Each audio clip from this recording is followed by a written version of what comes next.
Continuing coverage of Night Owl season number 10, the fifth and penultimate round of the series, brings us to the land of the rising sun, Japan. Suzuka, to be exact, one of the world's greatest racing venues and circuits. Hello, everybody. I'm Jesse Lee, joined by Ted Edwards and Ryan Mawson behind the cameras. The band's back together for round 5 of the series, and man, do we have a championship to talk about before we get into that. Good evening, Ted Edwards. Hello, Jesse Lee. How are you doing? Hope you're doing fine. I'm doing fine, funny enough.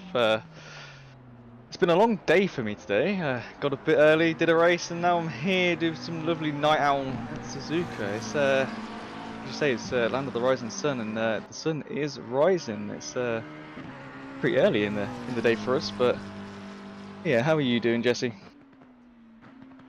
Well, I'm doing just fine. I've seen some fantastic racing already in the lead up to this. And of course, this is Night Owl, which can only really mean one thing. And we're going to see something amazing. It always seems to come down to Night Owl for that sort of thing. And if I could click the right thing behind the camera here, we're looking at some of these pictures. And one of the big things we need to bring up today is the weather. Not only is the track not rubbered in at all, the general weather isn't a problem. There's not a cloud in the sky. What is the problem, however, is the lack of track temperature. Almost none. 8 degrees C with a light breeze is all you're getting today. Yeah, it's been dry, you know, through the practices and that, and you know, we've got 30 odd cars going around for the last 45 minutes, and this track is still green. It's that track temperature. You know, there's no sun out, no warmth on the track, and you know, all these guys going out doing laps just trying to see where they go. It's just still not been rubbered in, so it's gonna be one of those, you know, see what goes, see what happens in the qualifying. 'Cause, you know, you need all the grip you can get, and the race is going to be another one as well, because you know they're all on separate days. Free practice on a Friday, you get qualifying on a Saturday, and the race is on a Sunday. That's how we do it at Night Owl. So you know, for the champs, they have their qualifying and the race on the same day. So you know, qualifying rubbers in for the race, but just have to see what happens. Yeah, certainly going to have to see. This is very interesting circumstances. I don't think I've ever called a race where it was this cold in any session. I had an opportunity to talk to a couple of the drivers prior to the race today, and they were all saying that they were struggling with it a little bit. It's not something that everybody will have a setup ready for, and certainly they don't. The end of practice here, Filippo Bocchita, the quickest on the track in this practice, a 59.320. That's more than half a second quicker than championship leader Savalainen. Bosch in P3 as well. Just waiting for everybody to get to the line. Reading chat as always. Steven in chat says that this is great motivation, listening to this in the background while putting my new rig together. Well, congratulations on that, and can't wait to see you back on the racetrack. And another one of our chatters is talking about the new America's DLC that's coming up. And yes, indeed. What are we? Are we under a week now to that DLC? Ted, do you know? I think so. I can't remember what it said in the trailer. I think it's had a date in the trailer. I can't remember, but yeah, but I don't think we're too far off now. So you just have to see what we'll have in store for some of our race series we have going on when that comes out. Well, you definitely know that we will have races on tap with the new DLC coming out sometime vaguely soon. I assume it's in the next week or so as well. You're going to be pretty much spoiled for choice in the time to come, in the next week, that is. 5 days, our broadcaster, Mr. Ryan Mawson, has brought out. 5 days. It's coming out on the 30th, the new America's DLC. The only DLC where it's appropriate to wear a Stetson and eat a hot dog, as it turns out. There you go. Yeah, it's not too far away. You gobble any glizzies there, Ted? You like glizzies? You like them? Excuse me? Lizzie's hot dogs. You like hot Is dogs? that what that means? I Absolutely. wonder Do you what not you know were that's asking me then, Jesse. that is what that means, in fact. Oh, okay. No, Why? Does it mean something else? it might do, but no, I ain't got no hot dogs with me, mate. I do love a nice hot dog.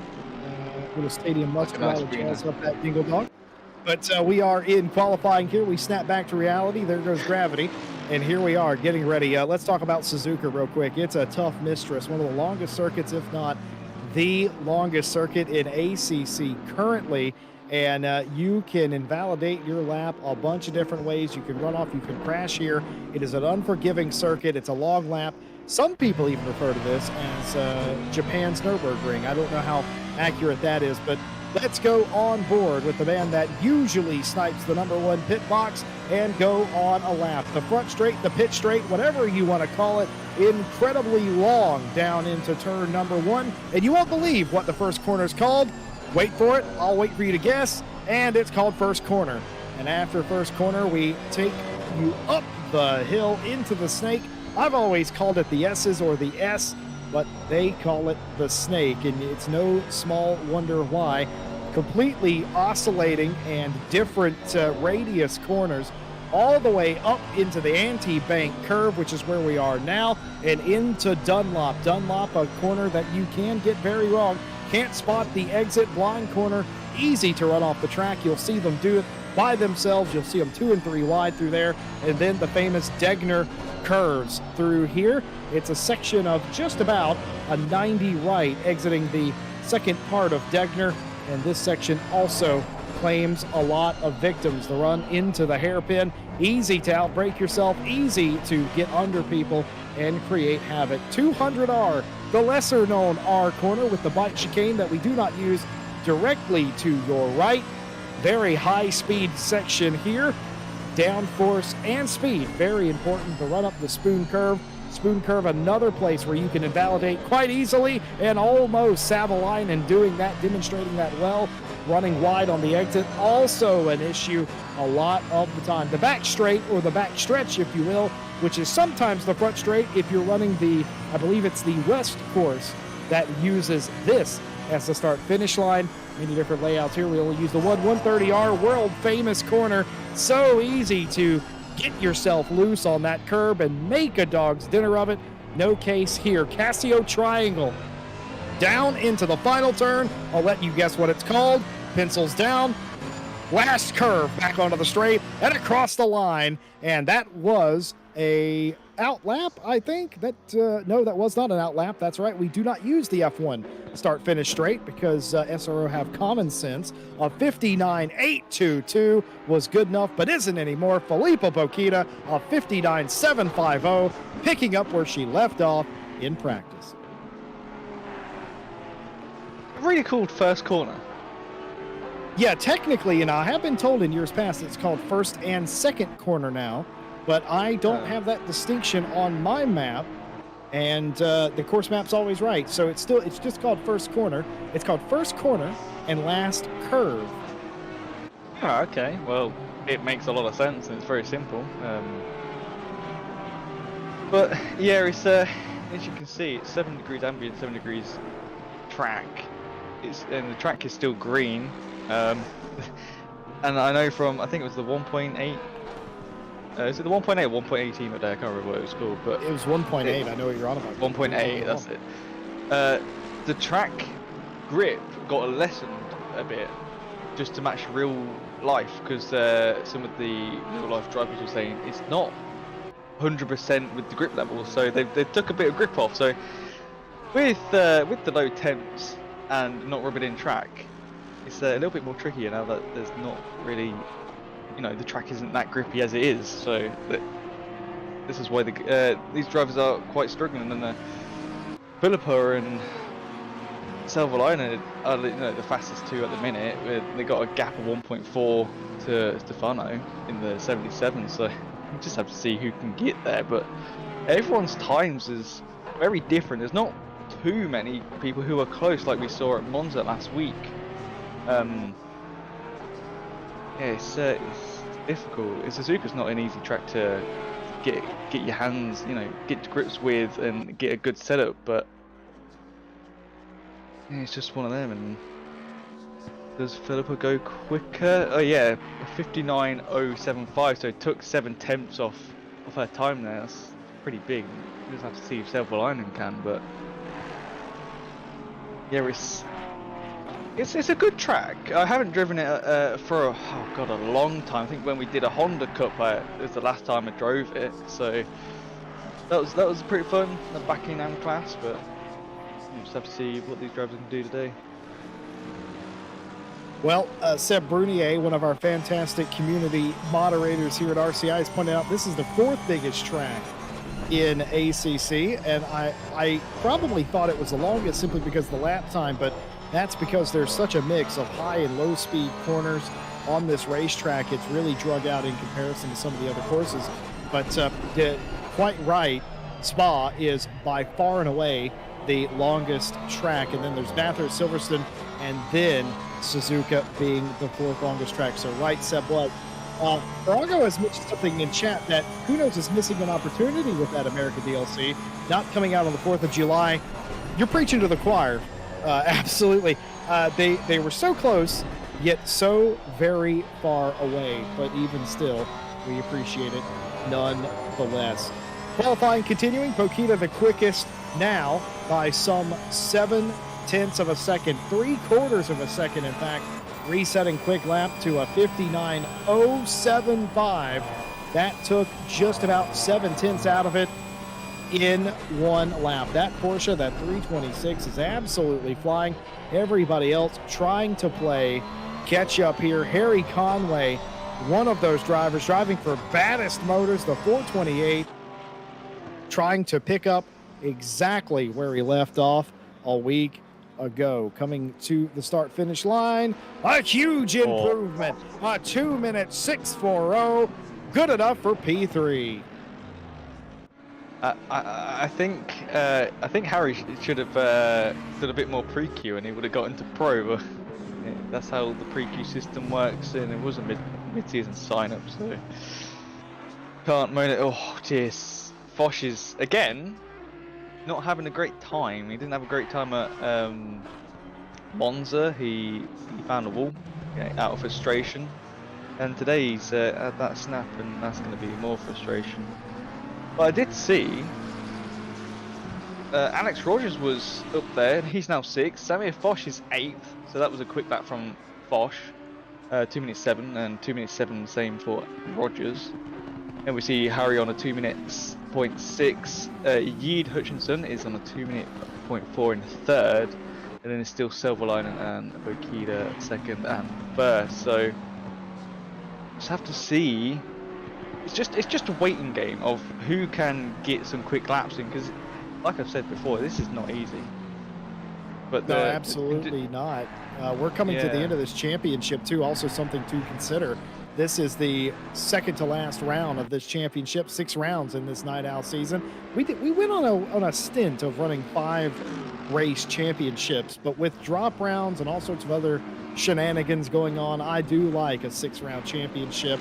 And there are a lot of big players still in these championships. We'll show you the points, of course, after the conclusion of qualifying here today. Right now, as it stands, can anybody catch Filippo Bokita, who has thrown the gauntlet down? The track is fast, but it is not very warm. 7 degrees C, and even for me, who suffers through winters where it's negative something C, that's pretty cold for a racetrack. Yeah, it is pretty cold. Silverline's just done a fastest lap, 59.387. So just a tad over 3/10 from Philippa there, but yeah, amazing effort from doing a Silverline for that lap time. But no one else has got into the 59s. Obviously, Yeed Hutchinson is the closer with 2 minute 4. Let's see what Pimlock can do. Gonna get out at 17th. Into 60th, that's 1 place. So, well done to Pimlock. Was that 3rd in silver at the minute, with Siteman in 2nd in silver, and obviously the Conway up in 4th overall in that top spot in silver.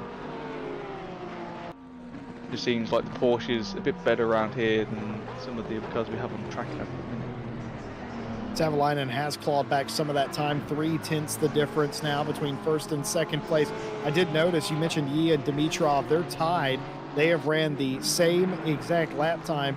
Tie always goes to the car that did it first. Bokita looking for more. The R8G Esports car and will pick up a 10th there, a 58.955, the only car in the 58s, and that will reset Savalainen back to 4/10 down. That's a really quick lap time in these conditions. The shame the track is only fast at the minute. It has gone up. There's a bit more grip on there, but not the grip that the drivers really want at the minute. So, you know, lap times can be deceiving until we actually get into the race and you know, get a good 20-25 minutes of just lapping and, you know, getting some of that rubber on the track. We just have to wait and see. So. Yeah, Savalainen has a big buffer from Hutchinson with over a second difference, which is pretty big. Second to third, and then it just keeps going back down the field. It keeps getting bigger and bigger and bigger. But yeah, 2 minutes 20 left of this qualifying session. About one more lap for most of the drivers that are coming to the start finish now.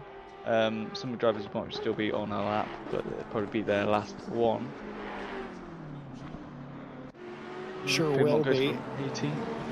Yeah, Pimot moves up 18 to 15. So. Ooh, Hutchinson P3, and that Lexus, the 726 Lexus, is up to P3. I was looking back down through the field, and it reminded me Ayrton Stefano is still with us in the 77 McLaren. They have put the rest of the field on notice ever since they made their debut. Stefano has been an interesting bright point. Hasn't always gotten finishes that Ayrton deserved, but rather beside the point, has put on a show. Today still inside the top 10. Remember when Harry Conway ran the third quickest lap? They're all the way back to P8, still first in the silver class though, mind you. So still doing incredibly well for themselves. In fact, I believe they're just about an entire second ahead of Neil Pimlott in that category. Jade Hutchinson coming back across the line, ran third a lap ago. Will they improve this time? Coming up, and they will not improve. No, they got a very consistent lap time, another 2:04, but obviously not quick enough to beat their previous best lap. This is Savalainen is. Oh, he was going for it, was Savalainen, and that's going to ruin this lap, and it's going to ruin the next one too, Ted. Yeah, he was 4 tenths up, so yeah, he could have got pole, and then I cursed him, as we like to do over at RCI, but unfortunately he didn't do it. But don't say that. We don't like to do that. It's just a byproduct. We don't like to do it. It just happens. Yeah, it's a byproduct of commentary. It happens to everyone. But I think now Savalainen knows that there is four more tenths in there, that, you know, he's on par with Philippa in that Porsche, that hopefully he can do that in the race, and you know, there'll be some competition for the top spot. And you know, we all want to see a good fight, and you know, not one person just walking away with the win, because it's a little bit boring. But you know, it's what happens in the Rogers. He's got a nice fifth there. That was his fastest, 2:350. So well done to Rogers. But I love the team name. I'm moving house on Thursday. I think Alex did that on purpose, a little bit of a reminder for themselves that is going to occur. You know, most people just put it on the fridge with a magnet. He's done it on his race car though. Sorry to interrupt, Jesse. Savalainen's top spot. I think something's happened to Philippa, I would presume. They are back. That's okay. I was about to say. It's fixed, don't worry. It's Night Owl. Felipe Bokita practicing their magic mid-qualifying session. The time has expired on the session. All flying laps will count, and that will include the lap of Alessio Mellis, the Porsche Spinalla team, in the number 15. That was a massive improvement up inside the top 10, P8 for Mellis. What will Vanko Dimitrov do? It will be P7 for the number 70 Lamborghini, the Lambo Tractor version 1.1. Everybody jumping into the top 10. That was Jordan Daly just briefly. Raphael Huell now coming to the line, the black and white 721 says what it does on the 10, and that is very much a black and white Aston. P16, a nice improvement there. Oh, C7 here, Jesse. Renoir's got 2 corners. He's got 1 more corner. Can he get this lap in? Do not do a self-aligning. What is it gonna be? Did you just use Savalainen as a verb? I think so. 15. He gained a second, and that's a 2-minute point 925. Here comes Jordan Daly. I'm gonna watch Alex Rogers. He's up on his time as well. Daly's in 12th. Alex goes 3rd. Oh, look at that, Rogers. 2-minute point 120. Well done to Alex for that. That's a lap that he needed to get in. Of course, Alex Rogers is taking a little bit of a break through the course of July, and this might be his last broadcasted race he's in before he does that, and he'll get to start from the 2nd row. Well, we talked a little bit about the points championships. We got 3 of them for you, and they're all very close to this point. Some of the closest racing we've seen in the Night Out series in a long time. Savalainen leads the championship in the pro class with 102. Martin Lawrence on 87. 1 point behind them, the Canadian driver Ryan Yee on 86. Filippo Bokita with 74 points in 4th place. Christoph Stachecki with 56 rounds out your top 5. Sean Madison, Jordan Watson, Samir Foch, Alex Rogers, and Ayrton Stefano are the back half of your top 10. All of these positions still very much in play. Outside the top 10, Jade Hutchinson with 26, 2 points behind them. Benjamin Heilman, who I don't think is here this evening as well. Alessio Mellis on 21 points. Billen, 19. Vanko Dimitrov, your top 15. Ryan Renoir, Max Payne, Willem Stevenson, Jordan Daly, and Miguel Martins rounds out your top 20 in pro. And as we get to the very back end of the pro grid, 1 point for Tyler Jason LaValle, better than nothing surely, and everybody else that has a dash has retired from the championship. In the silver class, it's just about as close. John Arazer, the switch driver, has 113 points. Raphael Huell, 92. Carlos Plaza on 88, tied with Tio Anton for 3rd place honors. Carlos Plaza wins on countback, of course. That's why he's in the 3rd place spot on the graphic. Top 5, South African driver has 75.5 points, does Rudy Philmalter. Outside the top 5, Victor Marcos, Jeff Seitman, Matt Artem, Pusina, and Callum, your top 10. And again, all those positions very, very close. A position on the racetrack will make a difference. Outside the top 20, of course, Paulo with 53, Gal with 52, Ethan Scott on 44, 1 point behind them, Neil Pimlott. And then you have Partes in the top 15, Harry Conway, Stefanos, Spencer Brown, Eugene Bordai, and Dylan Kaiser, your top 20 in silver. Outside of that, everybody else in silver has retired from the championship. Moving on to AM Split. Now, this is the one that has caught my eye in recent weeks. Eggert with 115 points. Only the 2nd Estonian sim racer that I am aware of and putting on a show in AM. Daniel Ricciardo with 99. German Valencia with 71. Kai Lazalai on 59. And your top 5, Sebastian with 55. Thomas Stroka, Adam Amor, Gil, not the Gil you're thinking of, by the way, Grim Lilith, and Ashley Copeland, your top 10 in AM. And of course, anybody with a dash has retired from the championship. I feel like I'm repeating myself a little bit.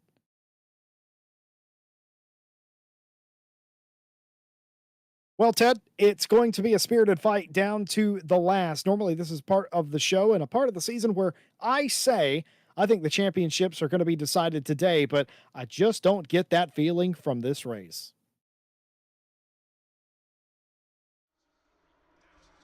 Yeah, Yeah, it's just one of those. Sorry, Jesse, I'm a little bit busy.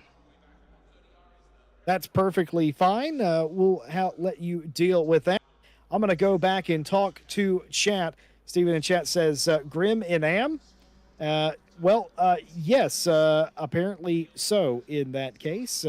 Grim was in the AM class for this championship. I know that I thought that was a bit strange as well at the time, but that all, of course, is down to where you qualify yourself in the qualifying procedure that we do.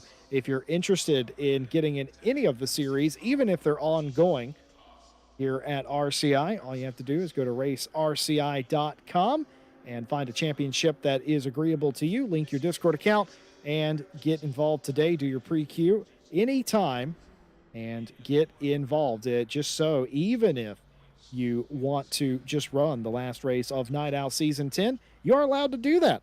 If you want to show up for the finale and get your feet wet, of course, Season 11, not officially announced, but guaranteed to be happening. So many other championships this time of year, the summer break going on. I'm unsure, and I do not believe Night Owl will take a break. I think we're going to jump into Season 11, but I'll let Ted tell you more about that when the time comes. Steven and I are just going to have a private chat. How am I? I'm doing fantastic. I've had an interesting weekend so far. I've got to call several very nice races in a couple of different sims. I'm a pretty happy guy this weekend. How are you?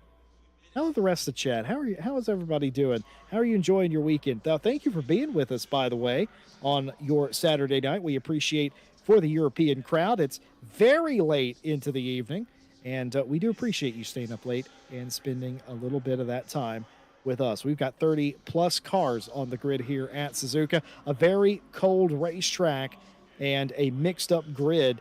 The weather has done a number on the field's mastery of this circuit. Normally, we would see times a bit quicker than they actually were, and some people have had issues with qualifying today, as you saw just now.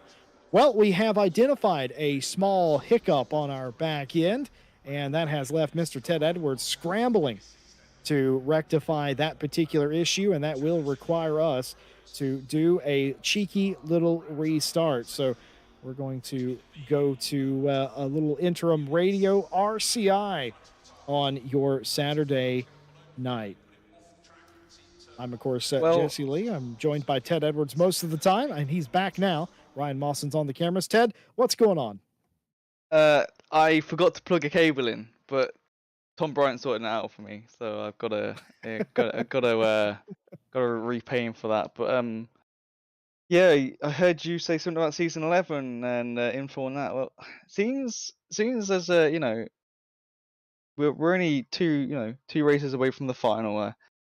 I might as well just tell you guys now what is happening for the future of Night Owl. Are you ready to do that right now? Yeah. Okay. I got to do that thing. You know when Microsoft do a thing, Right.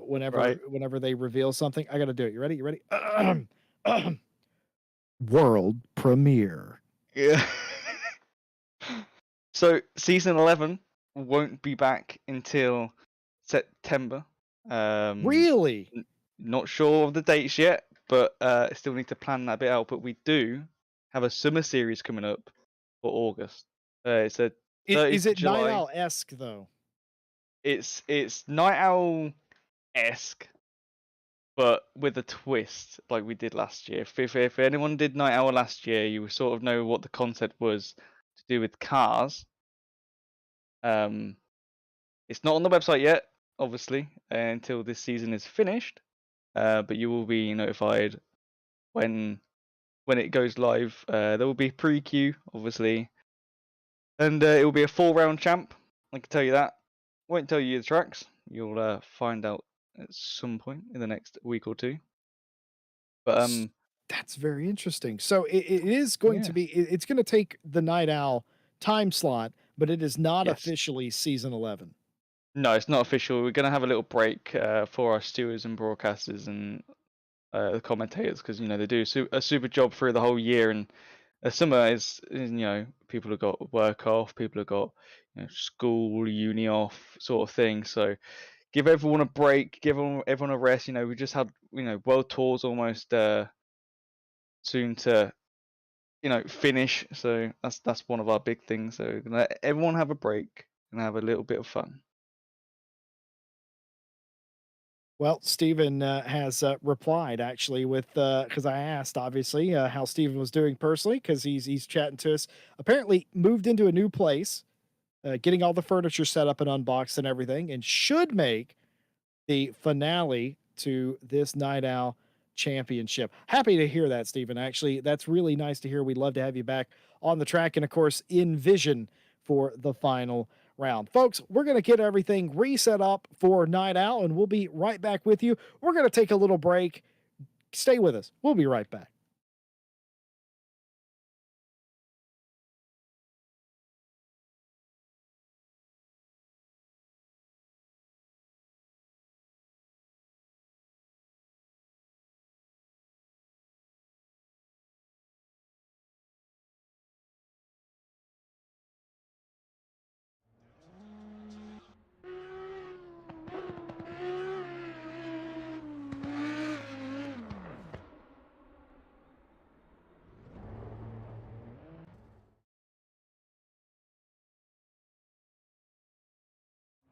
Well, Ryan Mawson just ratted out his friend Miguel Martins, and I'm not sure how Miguel is going. He's doing that on purpose now, but so this is live look into the practice session. Of course, will we have to redo qualifying, Ted, or was qualifying order saved? A qualifying order was saved, which was lucky enough. But yeah, there was a mandatory pit stop that shouldn't have been there. I overlooked because I had a race earlier that was lovely, but we'll get into that a bit later on, Jesse. Yeah, Tom Bryant fixed it all. He is our savior. I don't know what Miguel's doing, but he's doing something. He's goofing around is what he's doing, but I almost half-heartedly wonder if he's trying to figure out if, because it's so cold, if he can drift the car easier in this weather. And I think that's, again, he's half-heartedly playing around, but he's also trying to drift it. I think he's trying to figure out if cold track equals good drift, question mark? But either way, he's sliding welcome back towards the wall. Yeah, we've seen some really good slides in the past year, especially in Night Owl. Jordan Daly, I believe, had a very nice slide. Harry Conway just drifted a corner once. Benjamin Heilman, a.k.a. Stewie, had one as well. And that's going to be a trip back to the garage after a crash in Dunlop. But we've seen quite a few really interesting drifts, and almost none of them were on purpose. Miguel doing it very much on the purpose on this occasion. Waiting for the timer to tick down. Qualifying order was saved. We're just going to jump right into the 1 hour race. Nothing else has changed. And now is as good a time as any. Ted Edwards, what are the random pit requirements for tonight's race? There is none. That's it.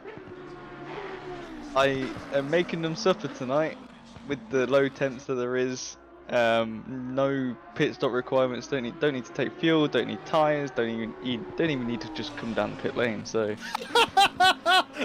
Miguel's joined us in chat, and he says, "Are you not entertained?" Miguel is doing that for us. Yeah. Gracias, Miguel. Love it. I wasn't. I love it. I was definitely entertained. We came back to donuts, and then you treated us to donuts, which is very nice. And then decided to do a drift exhibition. That was on the E circuit, folks, by the way. The first turn, the snake and all that, and even up to Dunlop, that's the East course. And for you youngsters out there, you might be interested to learn that this track obviously plays host to all sorts of motor racing. And back in the 90s, that included NASCAR. NASCAR came here and raced on the road course. And what a brilliant race that actually was. Had a bunch of different leaders and came down to it in the end. Yes, NASCAR. Ted, NASCAR raced here in the 90s, yes. And I'm not talking about some offshoot either, like Euro NASCAR or the Canadian Tire Series. I'm talking about the NASCAR top division came here, I think it was 96, and raced the East Course. Huh. I do like a bit of NASCAR.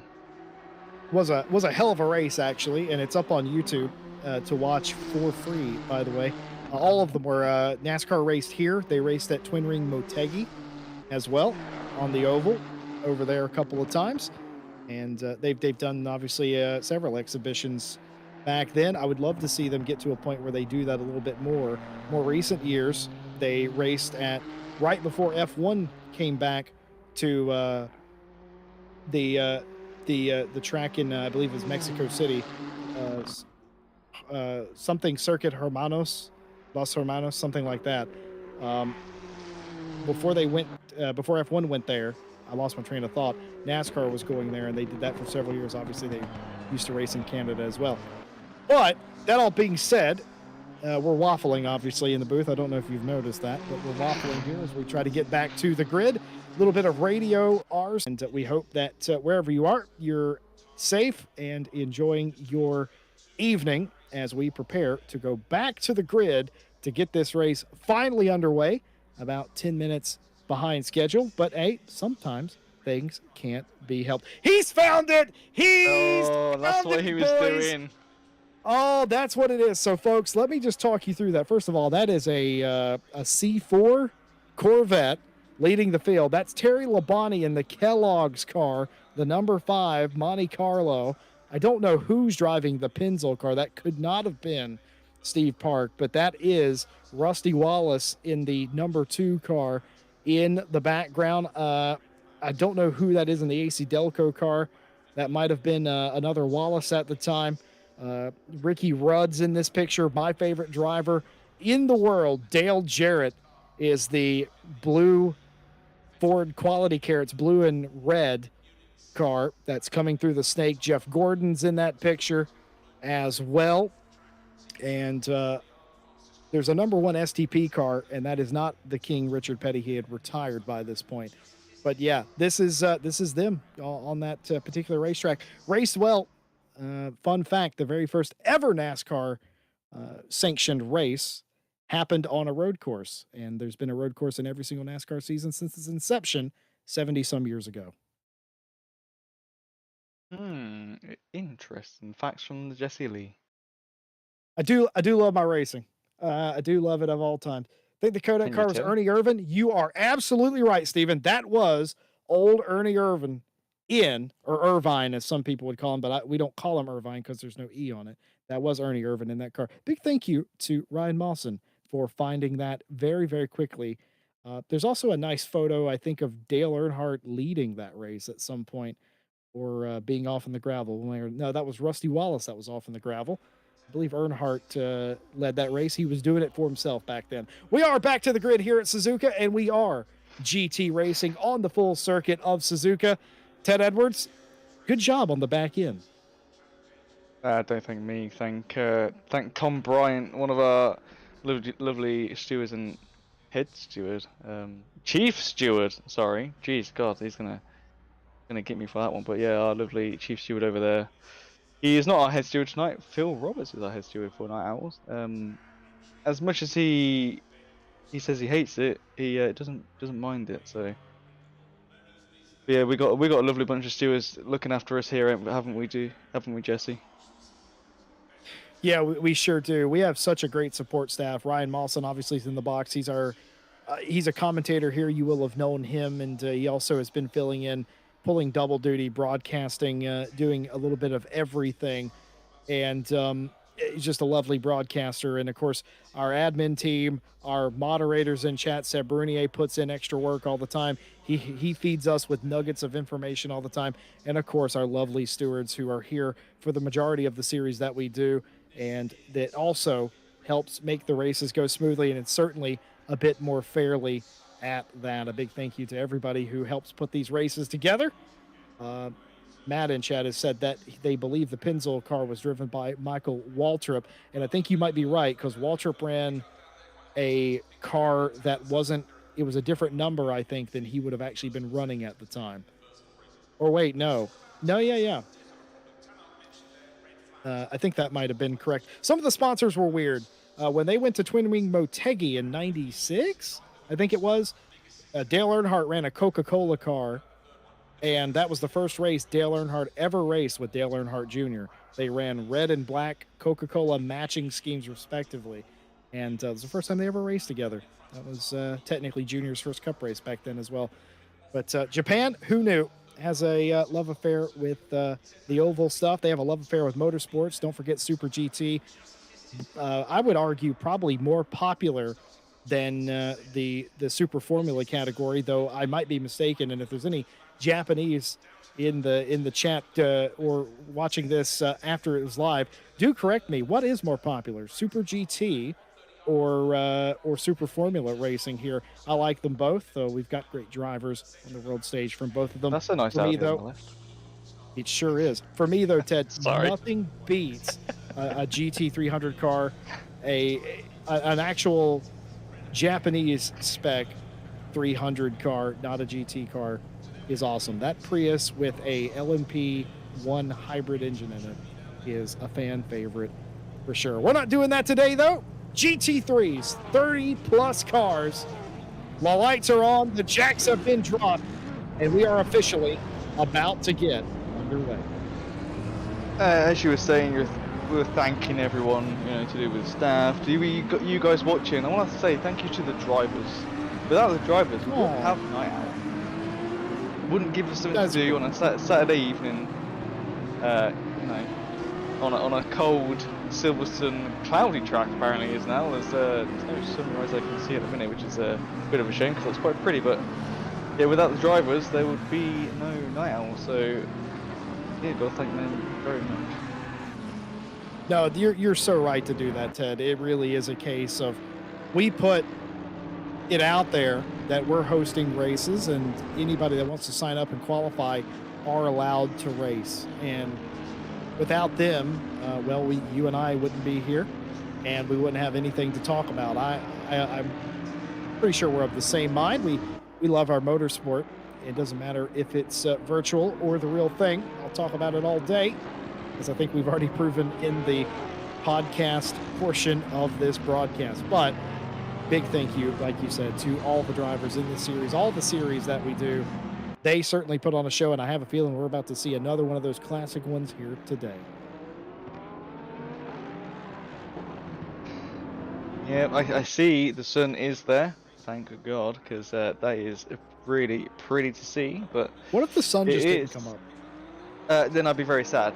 Then it wouldn't be the rising sun. It would be where the hell is the sun? But James May said something quite humorous on his Our Man in Japan show.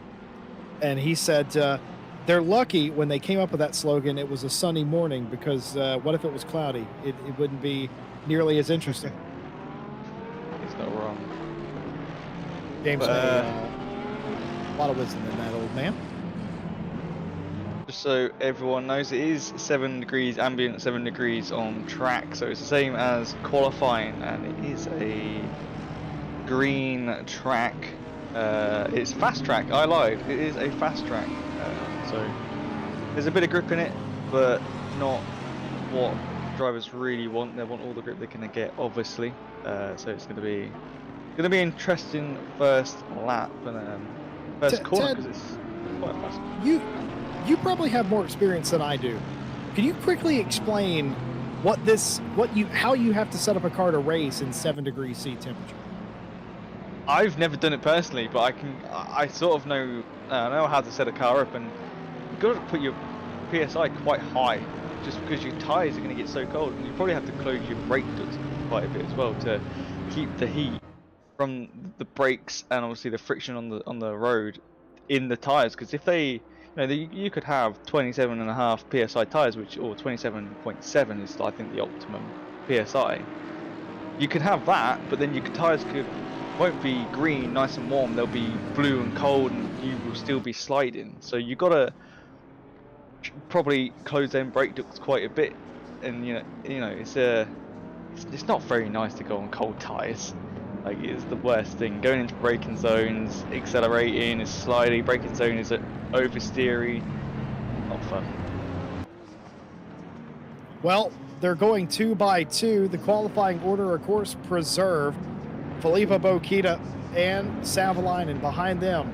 Rogers, Stefano, and on the third row, Watson and Hutchinson.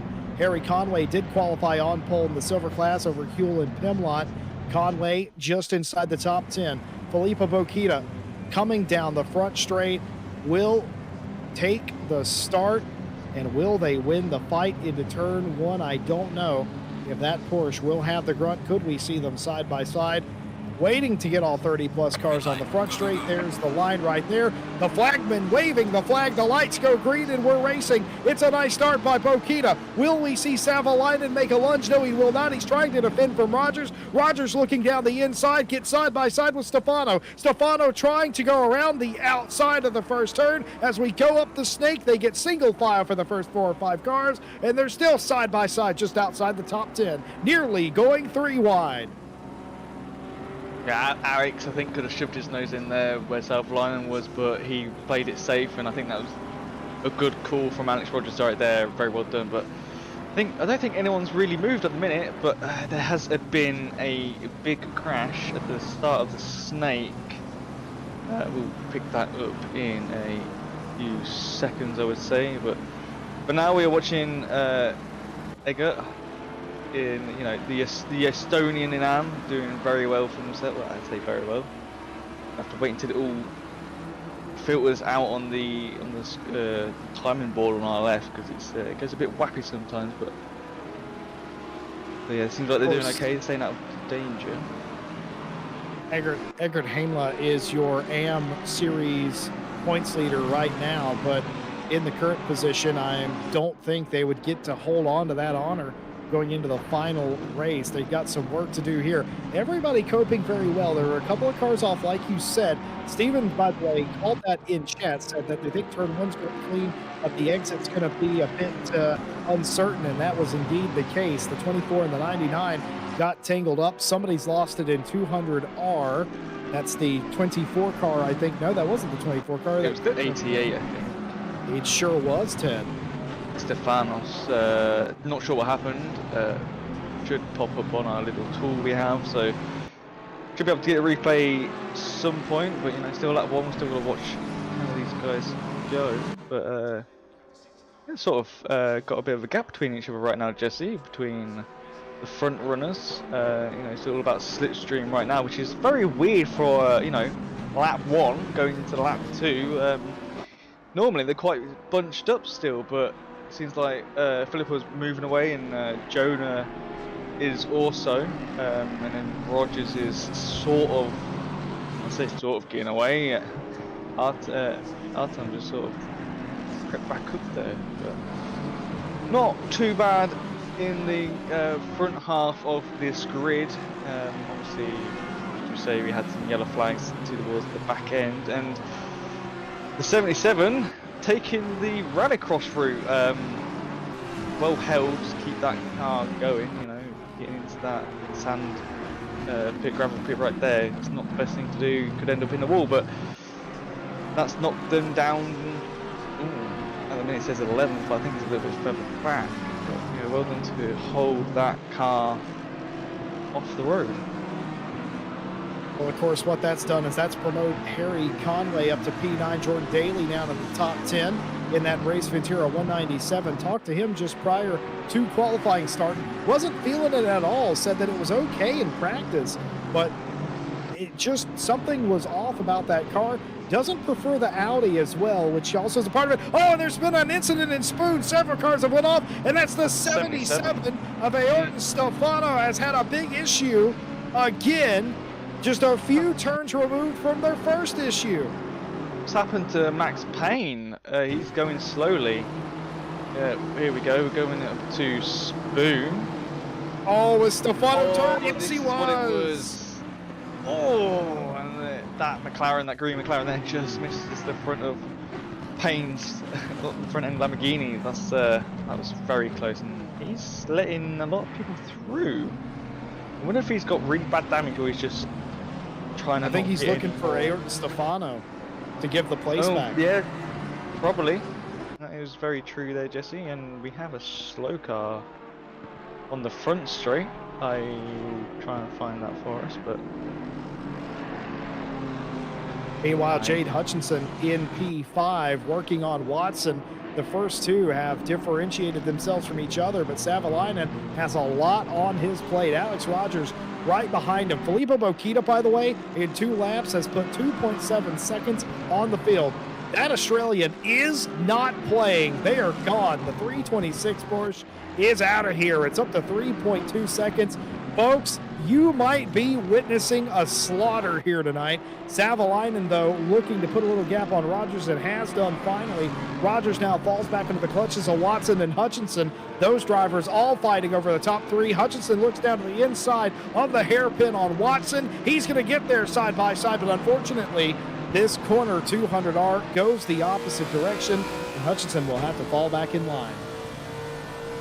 Yeah, listen to that V8 roar against that BMW. I think it's inline 6 the Beamer runs. Am I right, Jesse? Up on the Inline curb of 6 Spoon. You don't Yeah. see that very often. Getting up on that curb, Jade trying to do anything that they can to gain an advantage. It almost worked there. Yeah, so we do have a penalty that is from in-game. Is a drive-through. I think it was for out of position. I'm not so sure. All the stewards said it was from the game itself, and that was for the 24, which is down in 36th place. So don't need to worry too much about that. It's unlucky, but I think that's for out of position on the formation coming up to the line. Easily done. Billy Octane's joined us in chat, says, how come Harry Conway's allowed to race in silver? Well, if you'd have saw his first race, you would know why. More like Conman, Harry Conman. Oh dear. The Harry Conway had two crashes and 2 penalties in that race. Despite how fast he was unable to finish that race, and that is pretty much what you expect out of a silver driver. They can have a lot of speed, but they're inconsistent, and Conway certainly was there. Cleaned it up though one week ago, looking to repeat that feat here. Yeah, but he's got Jordan Daly down his neck, and these two are both well known to each other. They're both friends, so they'll be racing each other right now, and just have to see what they do, because obviously they're not in the same class. So Harry can defend. Daly doesn't really need to attack, but he's got Suzuka right behind him, and with Renoir and Yi as well, they're both fighting together. And it's hot enough between these 4 drivers here, 10 to 13, so have to keep an eye on that. Sure will. And somebody, folks, has the quickest lap of the race. And might it be Ryan Yi? I don't know, because I don't have the little magenta marker. Oh, it's Filippo Bokita. Of course it is. Why would I think it was anybody else but Bokita? I will tell you, at the end of lap 1, Daniele Ricciotto was actually the quickest car on the racetrack for lap 1, but Filippo Bokita the quickest now in the RAG Esports team car, and going very well. I like I don't know if it's supposed to be RGB or if it's supposed to be LGBTQ+.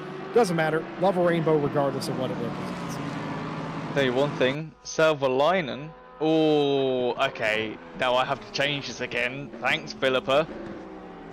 They've just done a 2-minute .302, their fastest lap of the race so far. I was about to say, Savalainen was 100th behind them, but now it's 3/10, so that went straight out the window, Jesse. Sure did. Harry Conway leading in the silver class, and Harry, if you watch this back on repeat, just know that your old friend Billy Octane is being horrible about you in the chat, but you can't see it because, well, actually, no, I take that back. You can on the replay, so you will have already known that your good friend Billy Octane is being horrible about you. Eugene Borodai, the 46, out here racing himself in the 25. Now, that is Alexander, isn't it? That has to be. And they've changed their name to Eugene in this case, unless I'm very much mistaken and I'm going absolutely batty. But fending off the AM Series leader. I can tell you, they raced today with their brother, I think, in our Donington 3-hour. We had 3-hour Is that enduro, Alexander's brother? I believe so. They're both Borodais was in the M4 together. I was racing. Well, I love it. It's been a while since we've had a brother combo. We used to have the Ryan Meenans, and we had We some did, yeah. others, of course, some very high profile ones. And it's nice to have them in it. We welcome the Borodais into the championship, and nice to see Eugene out on the track. We know Alexander quite well, in fact, but Eugene very, very little. Nice to see him out on the track. Yeah, I raced against them today in our 3-hour Donington multi-class race we had, and it was pretty fun today. It wasn't too bad actually. I was racing with Jordan Daly, who was in this race today in the 197. We was racing under Race Ventura. We had a brilliant race today, Jesse. Would you like to hear a little story?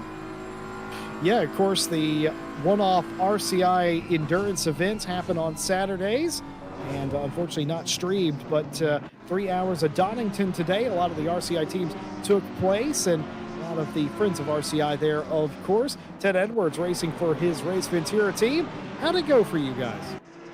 Well, we Daly qualified in 9th. Didn't have a great qualifying. There was some more time in there, but you know, you push so hard, you make silly mistakes and get invalidated laps. But yeah, we were 9th. Got off on the line quite nicely. Got into turn 1 and got a little bit of tap on the rear from an Audi. Luckily, it snapped straight again back onto the track, and we joined the GT4, so it was a bit weird. But we came back from halfway through GT4 field. Daly came all the way back up to, I think it was 6th by the end of his 45-minute stint, and I held that for him, for my stint. He got back in, got us to 5th, and yeah, we finished in 5th place, which was a pretty amazing thing to do, since as the leader had already lapped most of the field twice, and we were the last ones to get lapped twice, and we only got lapped once, so it was really good. Really enjoyed it. The M6 around Donington. I would suggest driving that for a race if you ever have a one-off race or something, because it is a pretty powerful beast. It was very well done by you and teammate Daly. Of course, Daly's in this race. You are the race admin for this race and on the broadcast with myself. So still, you basically spent the whole day with Jordan Daly in one way or another. Jordan Watson trying to make a move on Rogers 4P3. Will have to go the long way around. Rogers covering the inside of turn 1. A little bit of a fan off there, and will that invite any sort of trouble from behind? Jade Hutchinson right behind them, and also Samir Foch. The two Lexuses, Lexi, all here we go again in a row, and they have to get it single file for the S section, and they do just about that. Of course, Bogies was in there. Bogies, who is Billy Octane. I think it's Bogies Gaming on Twitch. Stream their perspective. I know that team with Race Car Jesus, Martin Lawrence, I believe it was. They finished P3 in the GT4 class in that race. It was a good race for them as well. Well done to the two of you. I have no idea what name you raced under, but nevertheless, very much well done.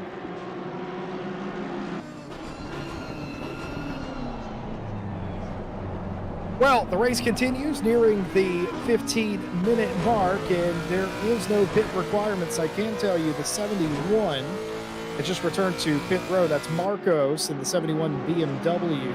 That car had an issue in and around 200R, I'm pretty sure. Maybe I'm wrong about that. But nevertheless, that car has returned to the pit lane. That might have been Dunlop. That car had an issue in the end. They are in the lane taking service, and they might have just pulled the garage door down on that car's effort. Christos Stachecki in the 144, just outside the top 10. That's Jordan Daly, who is up the road just a piece. These cars are all fighting for it. It looks like Stachecki's going to lose that spot to Ryan Renoir. Where did Ryan Yee go? Because he was with with Renoir for a bit, sorry. So he's dropped off quite a bit, to be fair. I don't know what happened to him. Might have had a little mistake in the corner. As we can see, the track is, after 50 minutes, the track is still fast.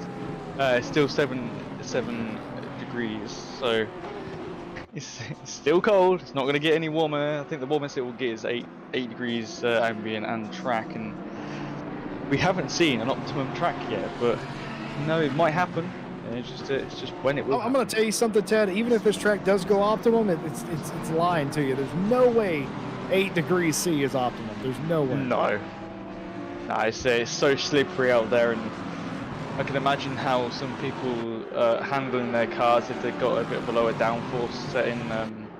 Some might run higher, so it might be a bit easy, but if you're running a bit lower, then you're going to be fighting that wheel, trying to keep that car straight and trying to stop those slides, but still trying to get that power down. I know the Lexus will be one of those cars, and maybe the M4 probably be one of them cars, just because it's front heavy and you've got no weight on that rear end to keep the tyres planted to the floor. But they're all doing a good job so far. We've only had a few incidents, and I think we have some penalty reports coming through now.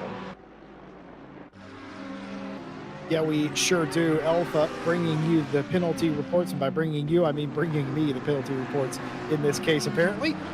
Warning for car 903 for excessive dive bombing on the first lap, turn 16. 15-second penalty for car 903 for a takeout with position returned. That also lap 1, turn 16, and that was against the 108. So 15 seconds for the 903. No further action for an incident in turn 12, lap 1, involving the 88, the 137, the 87, and the 314. 5-second penalty for car 87 for failing to slow for an incident causing avoidable contact with car 88, that on lap 1, turn 12. And you guessed it, lap 1, turn 12 again. Warning for car 314, failure to slow down for an incident ahead, no contact. That's what they've done so far, but they've told us already, Ted, they're working on some more. Yeah, so 2 cars with penalties there, and 1 car coming up with a bigger penalty. But I always say stewards are always right. Sometimes there might be indifferences, but stewards' decision is final. So whatever they say, I agree with. See, Jordan is still piling the pressure on Rogers. Give that man a break. It's his last stream for a month. You got to make it memorable, though, Ted. If it's going to be your last one for a while, if you're moving house, going on vacation, or holiday, as you'd like to call it, you gotta put in a show here. Rogers qualified very well, is running very well, is under fire. And oh no, and it's gone wrong. Jordan Watson's going to get spun around by Hutchinson. Hutchinson's going to wait on the entry, or the infield, I should say, of the hairpin and let Watson go back through. That's probably still going to result in a penalty. It might just be a lesser one than it otherwise would, and that is released. The Vroom Esports driver of Samir Foch, that 888 Lexus, is through into P4. That was exactly what Samir was looking for. That's a big shame. A massive relief for Rogers, but just a shame for Watson. And Hutchinson must be, kicking himself right now. But well done to give the position back. That's just showing sportsmanship, and they knew they did wrong. And you see Renoir making the move. Oh, we might go too wide here. He's gonna lose it. Unbelievable! Unbelievable! How did he do that? Ryan Renoir saves it in a sideways slide at 130R. Oh! How? I think the curb helped him there, to be fair, but that was very, very pretty to watch. But it's definitely not what you wanted for the rear tyres. But very well done to save that. Only lost 1 position, which is amazing, to be fair. But see, Walter Bullen with Miguel Martins. They got damage? Yeah, on the front of that Aston Martin. Take a look at that. Oh yeah, that's not great. Bullen's normally quite up there. Pretty good driver in that Aston Martin V8, but Yeah, he got damage, and I don't know why Max. Oh, Max Payne had that incident before. Yeah, they had damage. I remember with the 77. That's why them two cars are back there. It's a shame. There's a car going to the right. Not sure why. That was the car fighting Phil Malter, wasn't it? I don't know. I didn't quite. I looked away to do some maths, and I completely missed that. Steven in chat says that they're thoroughly entertained. Miguel should take notes. A little bit of shade there. It's cold enough on the track, guys. We don't need to be doing that. That goes double time for you too as well, Mr. Octane. Seb. I'm going to get my words out eventually. Seb chimes in, says no stop today. He's not going to like that very much. And right you are, Seb. That's tire damage. Even though that was pretty and we love seeing Renoir catch that car, that's still done significant damage, and with no prospect of a tire stop here today at all, it's going to be a long 40 minutes. It's going to be a long 40 minutes. We have some more penalties that come through. As you see, the 966 has one, but we'll wait because we know what Alpha is like. We'll read some out, and there'll be more coming through when we run out of breath. So I'm going to hold off for a few minutes on that. But yeah, Max may just have a 15-second, but we will read that out, as I say, in a few minutes. But as we see, go on. I was just going to say, Billy in chat had noticed that there is another Estonian in the field. Yes, Mr. Octane.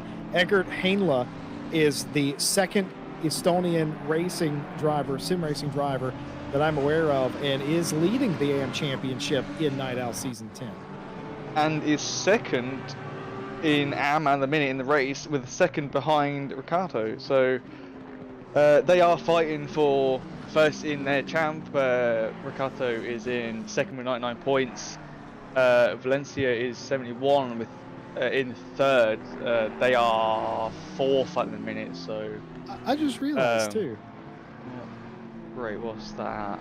Heinle is not only doing this for Estonia, okay, and not only trying to win this championship for themselves, they're in the GTR, the Nissan racing car. We have two.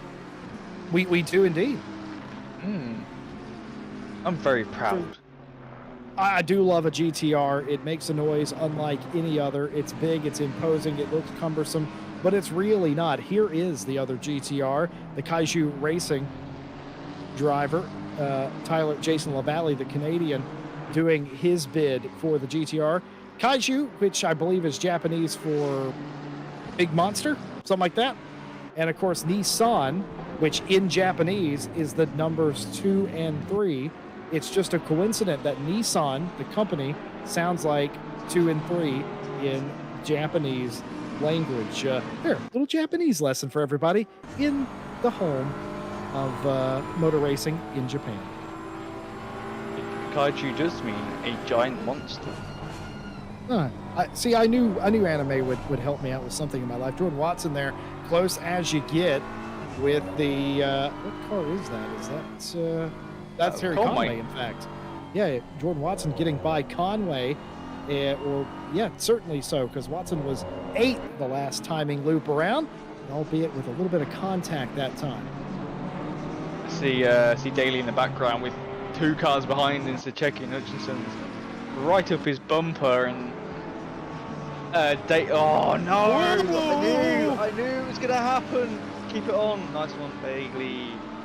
Yeah, it's pressure building up for Jordan there. It's just one of those things. I'm the same when there's someone sat there, and all you really focus on is that rear view mirror, and you just make the silly mistakes. And here we go! Save it! I think he might have just saved it off the wall. Wow, not a lot of time. So you wreck coming out of the Degners and survive. Let's take a look right on board. I think he bounced it. No, it just slid. Oh, he did tap it. He did tap the wall. Hopefully, not too much damage. Hopefully, it doesn't affect his car. Not being biased or anything, even though that is. No, you're definitely being biased, but it's okay. I understand. If my team was in here racing, I'd be biased too.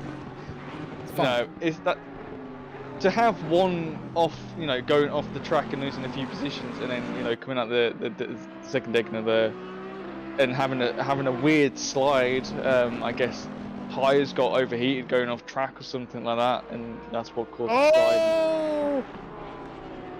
Gaio having a Ooh. very scary moment in the first turn, but the 4Racing Motorsports team able to save it. That was a scary moment that'll get your attention, but they've just about held it and even taken the spot from the Bentley regardless. Bentley with its 5 second doesn't look good. I will read some off now, since we have a few of them. Do you need to take a deep breath? You do, don't you? Go on. Let's go. So we got lap 2, turn 14, involving the 966 and the 77. 15 seconds per car. 966 takes out the 77. Position was returned. We got lap 2, turn 14, involving the 108, the 82. A drive-through for car 108 takes out the 812. I've just seen a massive crash with Kaiser on the main straight. They are on the grass. I think they are pulling. I don't know what they're doing. They just crashed. Anyway, they crashed. We'll get back to them in a second. Lap 4, turn 10, involving the 72-48. Warning for car 72, avoidable contact. And here's Dylan. And I want to see what happened, because I only glanced over at my little screen I have. Oh, double snap. That is the third car in the span of 2 minutes that we've seen have that issue. Now, that wasn't prevalent at the start of this race. And in the span of the last 2 minutes, we've seen 3 different cars in 3 different corners do that same thing.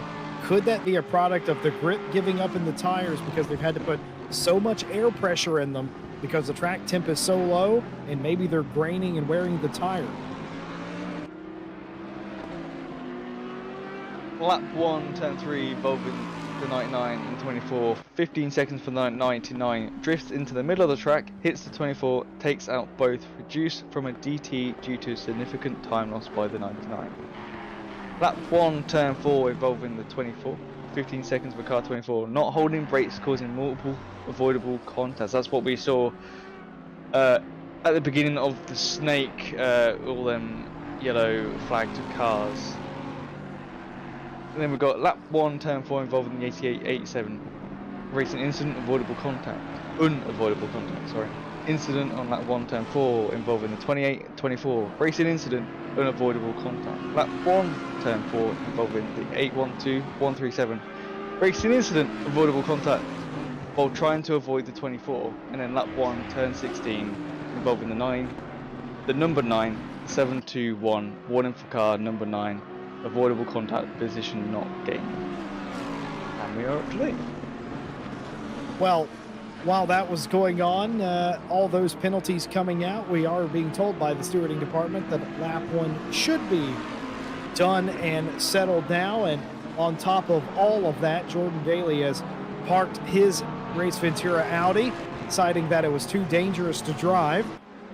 Daly, I don't think Audi's going to be giving you any sort of sponsorship anytime soon with that ringing endorsement about their automobile. But by the by, has parked that car for safety reasons. Meanwhile, up front, we haven't talked too much about it. Bokita at one point led this race by more than 3 seconds. It's down under 2 now, 1.8 seconds, and Savalainen has taken the quickest lap of the race. Somehow, some way, Alex Rogers has maintained P3, even though Samir Foch caught him 10 minutes ago after the crash happened in front of Foch, but has yet to be able to make the pass in that 888 Lexus on the 119 Audi. Rogers putting in a defensive clinic here, and Hutchinson as well, who was involved in that incident, working their way back through the field. A couple of cars, one car peeling off into the pit lane anyway, and of course that will be unscheduled due to there not being a required pit stop.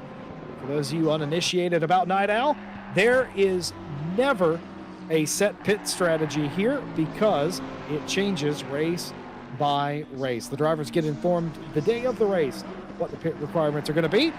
In this race, well, there just wasn't any.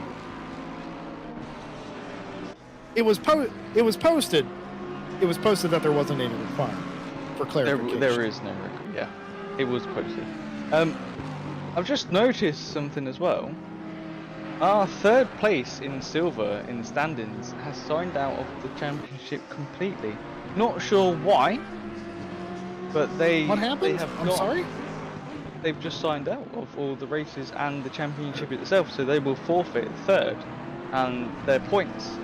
Who So are you Tio referring? and Carlos Plaza. Carlos Plaza. Okay. Yeah. So Tio Anton is joint on points with 88 with Carlos, and now will take third in silver. So that is, Tio won't know this. I don't know if Tio is here with us tonight as well, but I haven't seen their name, and I don't think they are here. So they will stay on 88 points. But it does mean Fillmore with 75.5 can try and grab some points, and they are sitting in fourth at the minute, and maybe because since Tio's not here, get some points off Tio and maybe get that. Well, I would say probably will get that third place spot. Very nice detective work, Mr. Edwards. I picked you as a race car driver and a handsome guy, not a smart guy, but I'll take it any way I can get it. Yeah, some people are just Jesse. born with everything. You just happen to be one of those people. MSRGT commented in chat about our previous conversation as this is a very messy turn number one for all cars involved, but it looks like Samir Foch has just about got it done. Rogers having a big moment. Foch nearly had a big moment. Let's flash you back to how it went down. Around the outside, Samir Foch and his Lexus, a little bit of contact. Normally, the car loses out in that case, but Rogers hits the dirt on the inside of the turn and has to back out of it, and that does allow Foch to get through into P3. That wasn't clean, but it didn't have to be. Results are results, but back to what I was talking about. MSRGT in chat says that you always have to conserve tires around here. It's an aggressive racetrack. You're going to slow down at the end of the stint. And I reckon they're absolutely right. That's what I have in my notebook as well. And I wonder if Bokita's tires on that Porsche are wearing a little bit worse than Savalainen's was. Maybe the reason Bokita got out to a 3-second gap in the first place was that Savalainen knew that they couldn't push early. Yeah, well, speaking about Savalainen, Speed Juice fastest lap by 9 hundredths of a second. They got Philippa got a 2-minute .3 dead, whereas Savalainen had a 2-minute .212. So no one else has got into the 2 minutes either. Bear in mind, the next fastest I think is Hutchinson with a 2-minute 1.020, and then followed by Foch with a 1.045. So not too close. The two front runners are, leaving everyone behind, as we sort of would have thought. And obviously we had that crash earlier on with the third and fourth, which is a shame, as we see Checky looking for a move on Combine. He doesn't see a gap. Oh, he might not need one if he does that. Oh, by the way, just checking in from Chad Javier confirming that Carlos and Phil Malter got together, and that must mean Carlos Plaza has decided to retire from the race and indeed the championship due to that accident. Thank you for confirmation, Javier. Yeah, thank you for that. That's very sad to see, but these things happen. The stewards should, and I hopefully will pick up on that and decide on what will happen with that incident. They are a good bunch of stewards we have over here at RCI. We do have some more penalties come through, Jesse. Would you want me to read them, or do you want to lose some breath this time? No, absolutely. I think I like this. Normally, what we do in the box is somebody reads them, and that's the person that reads them, and that's understood. But I like this alternation. I like this. Where did you stop? I have an idea of where you stopped. I think it was the 812137 was the last one I read. No, it was the number 9 and 721 was the last one. Position not gained. Excellent. Well, the drive-through penalty was issued for car 77 for taking out the 46. That back on lap 4, turn 14. I believe that 77 car is several laps down. It was sitting in the pit lane, unknown if it's retired at this time, but that drive-through was for taking out car 46, position not returned. Lap 7, turn 17 between the 72 and the 108. 15-second penalty for car 108 for taking out the 72. Position not gained in that case. Lap 7, turn 18 involving the 137 and the 72. 15-second penalty for car 72, causing avoidable contact with the 137, increased to a 15-second penalty for an unsafe rejoin at the end. On lap 8, turn 9, involving the 108 and the 72, an additional 5-second penalty for car 72 for excessive braking causing unavoidable contact. 20 seconds of penalties for car 72, Ted. Yeah, I'm just looking from 22nd down, and there's 3 cars with 15, a car with 20, and obviously the 77. It's still in the pit lane with the drive-through, but they will not be serving that. Be added on at the end, but won't affect where they finish because they are not on track. They're 14 laps behind the leader.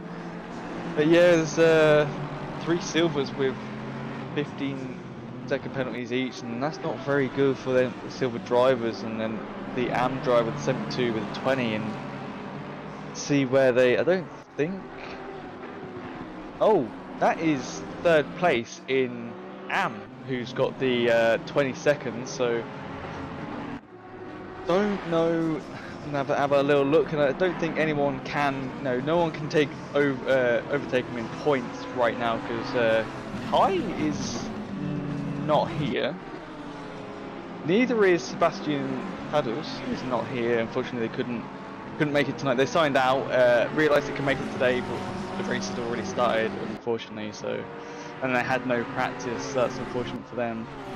Thomas Stroker is here, but is 1 place behind them, so maybe he can get a few more points. They're only 31 point difference, so all points count. But yeah, it's not many people who can fight for that 3rd place in AM. Really too much, but every point does count in this race. It sure does. Oh, and it's a big crash. Krzysztof Stachecki and Harry Conway go off in 130R. Conway got away with it just about, but Stachecki had a big slide. Let's look at this from the in-car cam of Stachecki. That's the silver leading car, that portion. Oh, caught the curve, lifted the front and hit Conway's rear, but Conway kept that car going. Well done for the control of that car. I think that was on Stachecki. Maybe Conway didn't give enough room going through there, but very tricky, fast left, to do too wide through there.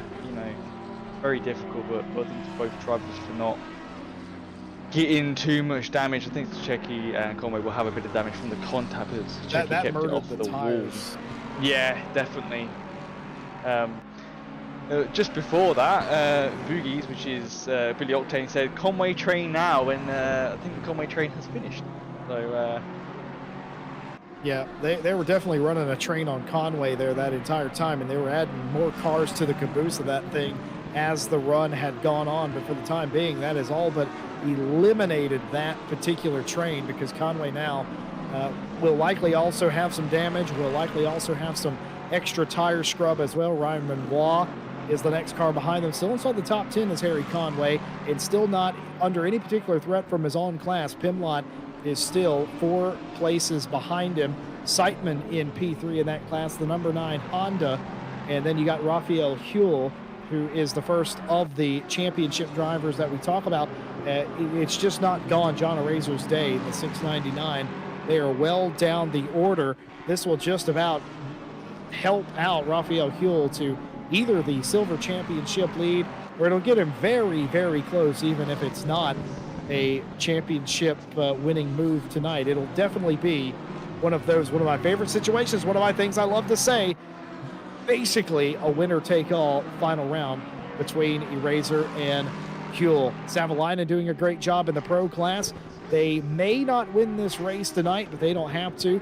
Felipe Bokita, not a particular threat to the championship right now. Tonight, we'll put them back into that conversation, though. Savalainen is doing everything they can, beating the cars that they have to beat, and it's all going their way. This is Ryan Renoir on Harry Conway. I'd be curious to see what Conway does now that they've been rattled a little bit.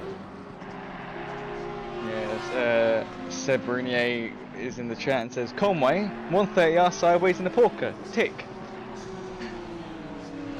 But yeah, I just noticed from lovely Tom Bryan, car 108 is 0.5 penalty points off of a DQ from this race. There's 6 license points for this race, and if you get 6 of them in this race, you get DQ'd from just this race.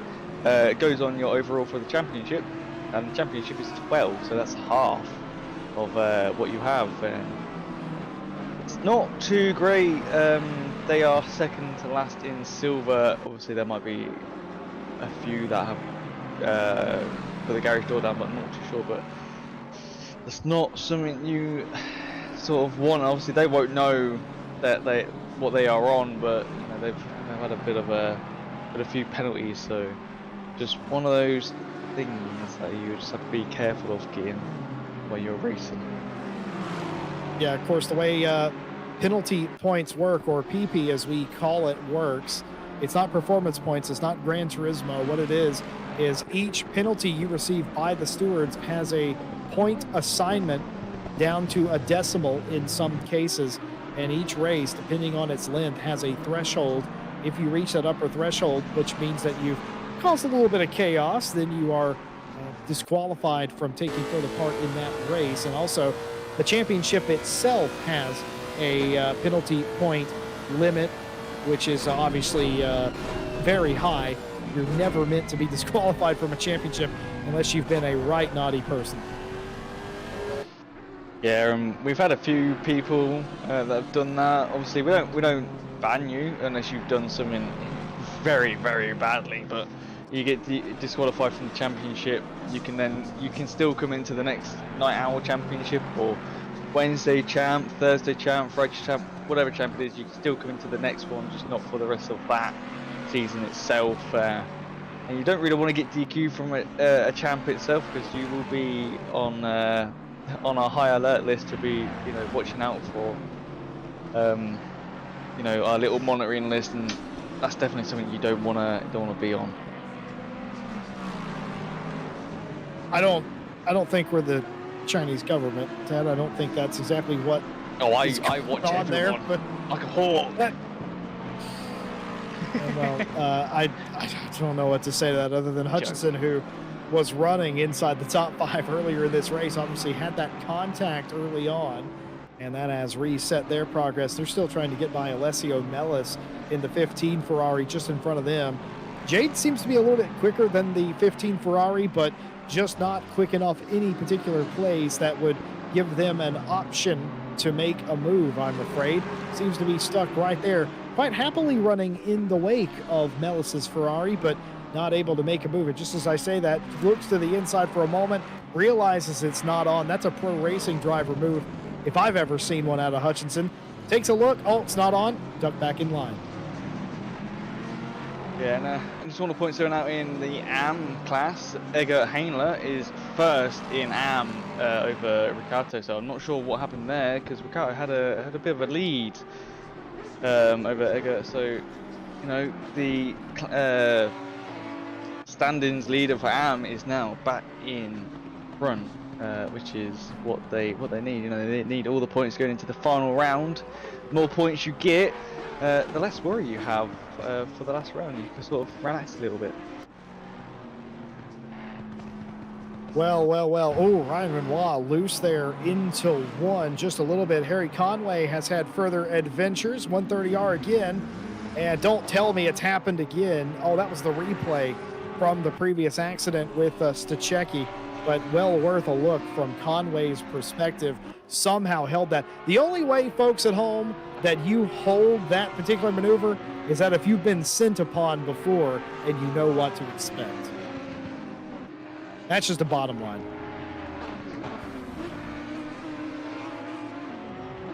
Ooh, Alpha coming across with some more penalties, and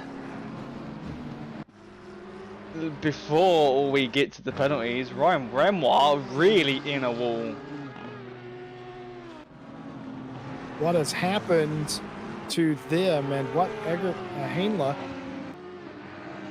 And now this is back to Harry Conway. Oh, where's he going? Good grief! A huge crash. Ryan Renoir, running in P11, has completely missed the Degners and has buried their car into the barrier. What on earth? I got no words. That was very violent. I think that's the worst crash I've seen in my whole time in ACC. The past 2.5 years I've been driving in this sim, and I've never seen an accident like that. And we don't know if that was on purpose or if that was an accident. That just looked odd to me. Like the angle was weird. That wasn't a disconnect because they would have gone through the wall. Exactly. I don't know if that was hardware failure because they left straight after. Like literally after they hit that wall, they were gone. Well, they wouldn't have been frustrated racing No. Conway because Conway hadn't done anything. Renoir hadn't got really close enough to make a move, and to our knowledge, Conway hadn't done anything to rile him up. And Renoir, I believe, has had a hardware failure before, and I just wonder if you're right that was a unexpected, maybe the wheel or something, because again, he was not set up to exit Degner at all. He was going across the racetrack. Yeah, that was a straight line for the wall. There was no input in that wheel, and I think you might be right. That was some sort of hardware failure, and a massive one at that. The throttle was completely pinned. If that was a real accident, that would have been a hold your breath moment. But luckily, obviously, not the case here. But for Renoir, that is going to be a disappointing end. Was looking at a potential top 10 day, and has seen it go up in, well, literally dust. yeah, we'll have to. Hopefully, we can find out something from Ryan if they are around. I'll try and see if I can get hold of. But in the meantime, I will read out these reports we have been given through from Alpha. It starts with lap 9, turn 4, involving the 732 and the 197. 5 seconds for the 732. Avoidable contact with the 197, which is Daly, which unfortunately has decided that, as we said, the car is not great and decided there were hazard left. But lap 9, turn 1, involving the 28 and the 48. 5 seconds for car 48. Avoidable contact with the 28. Lap 9, turn 11, involving the 147, 726. Is a 15 seconds for car 726. Takeout on the 147 position is return. And the lap 11, turn 11, involving the 197, the 144. Racing incident, minor contact.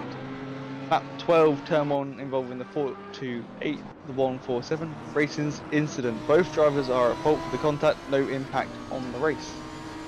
Then we go on to lap 13, turn 1, involving the 931 and the 99.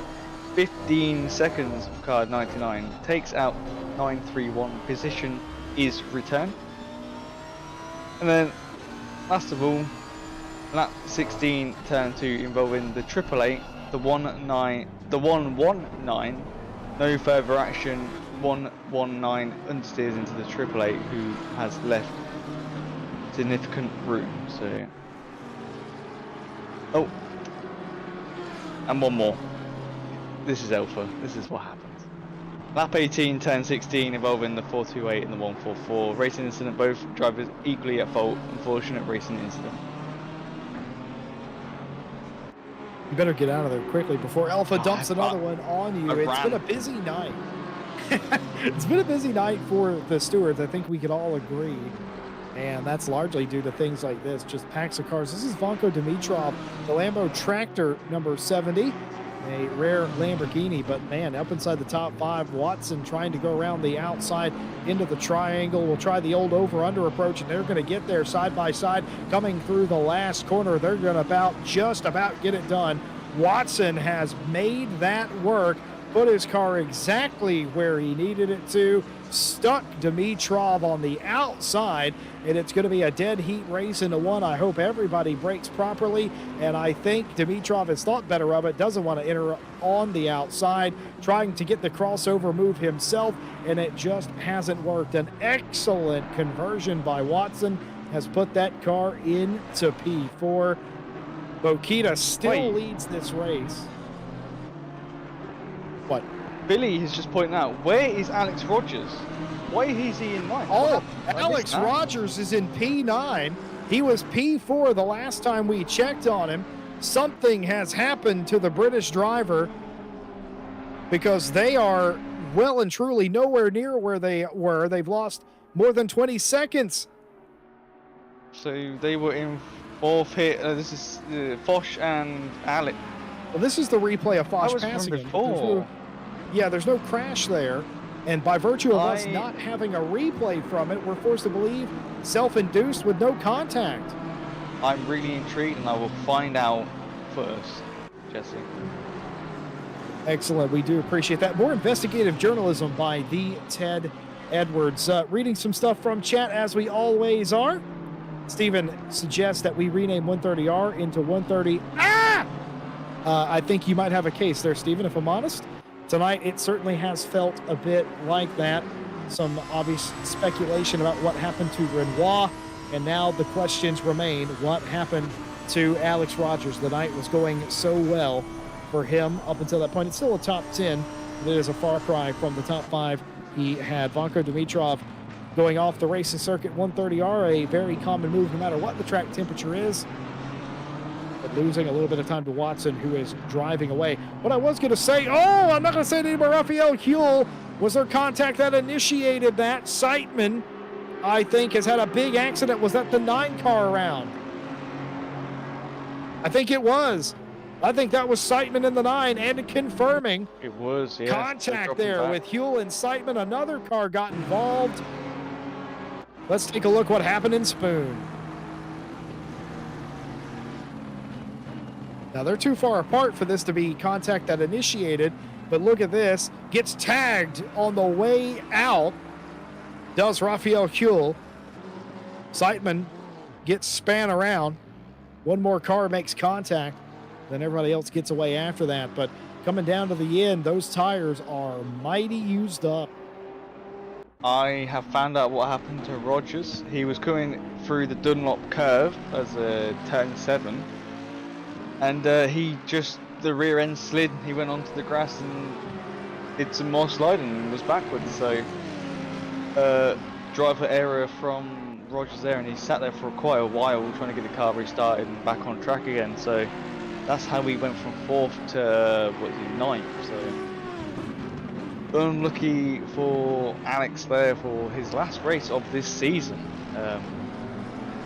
Just a big shame from him, but he's still top 10. That's the main thing. Yeah, it sure is. Excellent work, Ted, by the way, to find that. You know who else used to do that around here all the time, Ted? Mike Jones. Who's that?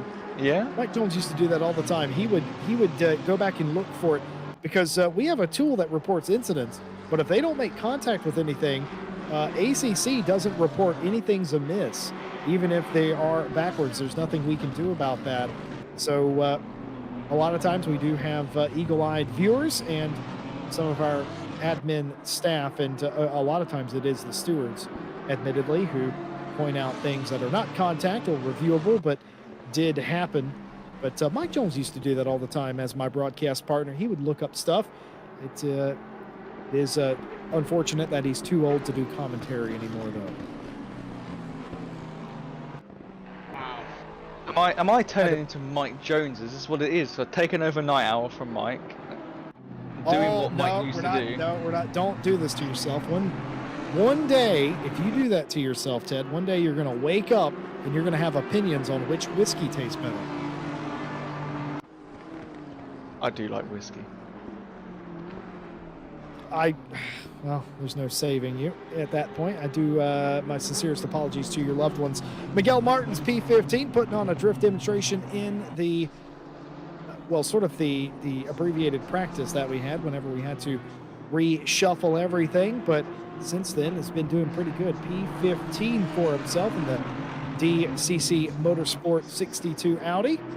Has Huell in front of him. Keep in mind, Huell got tagged by Seidman, so that 721 has damage. Two different classes racing against each other anyway, but Martins is just trying to keep Billen from passing him. That would be a pass for position.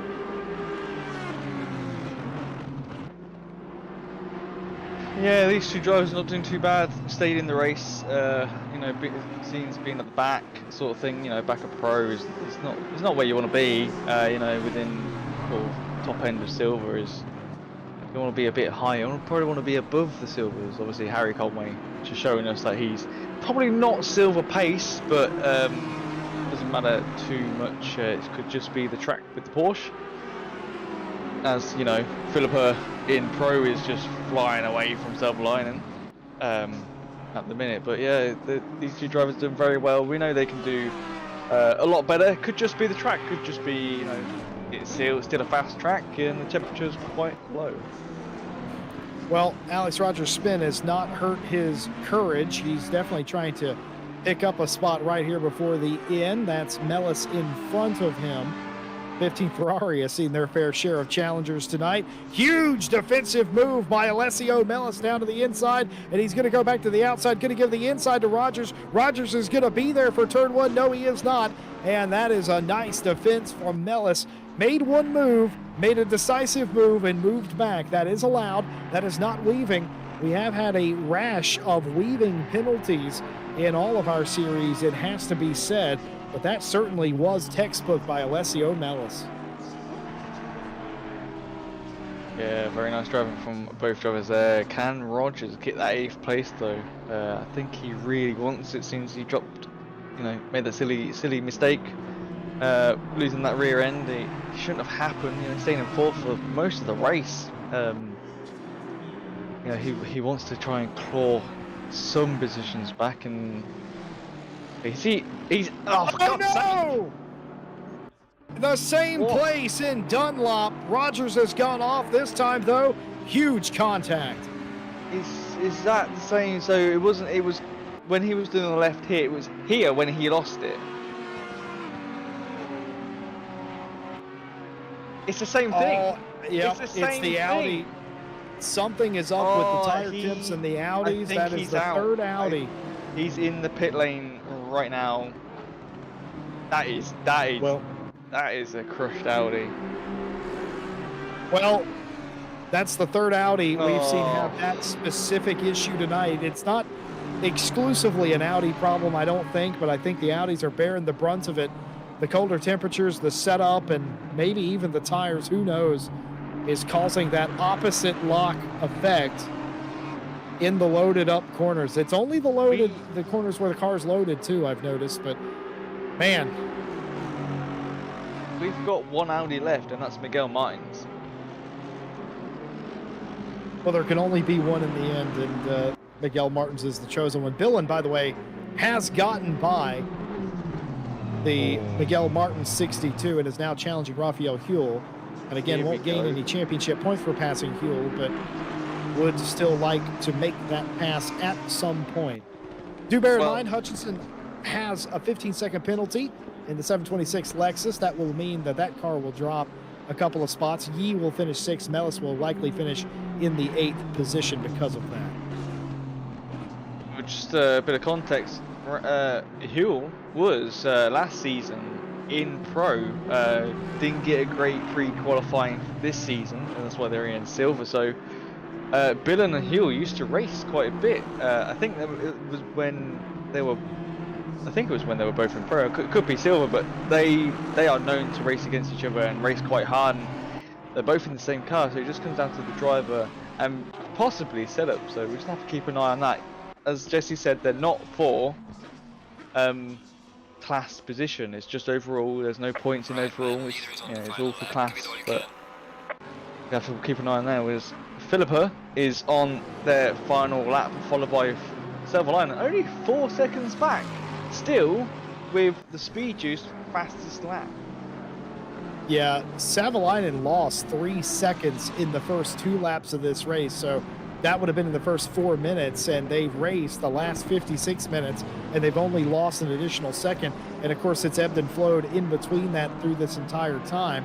There's times where it was under 2 seconds without Savalainen was catching up, but Bokita has done just enough. Everybody on the last lap. We do apologize to Filippa, by the way, who we hope comes in for an interview if they continue on to win this race. We've only showed Filippa 2 or 3 times this race, and it's simply because they're out in front. There's no drama, and there has been drama throughout the rest of the field. Car sideways in front of these two racing. Hutchinson gonna get through with Dimitrov, and by virtue of that position not changing, I'm forced to believe that was a car that was already behind them or a lap off of the overall pace. Hutchinson trying to make this move.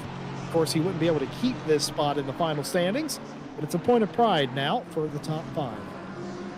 Just as we have a few more corners to go, I'll read out the last penalties we have. That should be before the end of the race. I think the rest of them, if they do, I think they will be post-race. So we have 2 more. Lap 25, turn 14, involving the 9, 7, 2, 1 and the 62. Warning for car 9. 9 unsafe rejoin causing avoidable contact with 7, 2, 1 and the 62. Contact is minor and the 9 comes off. Far worse. Second warning increased to 5 seconds. And then lap 27, turn 17, involving the 62, 183, racing incident, minor contact.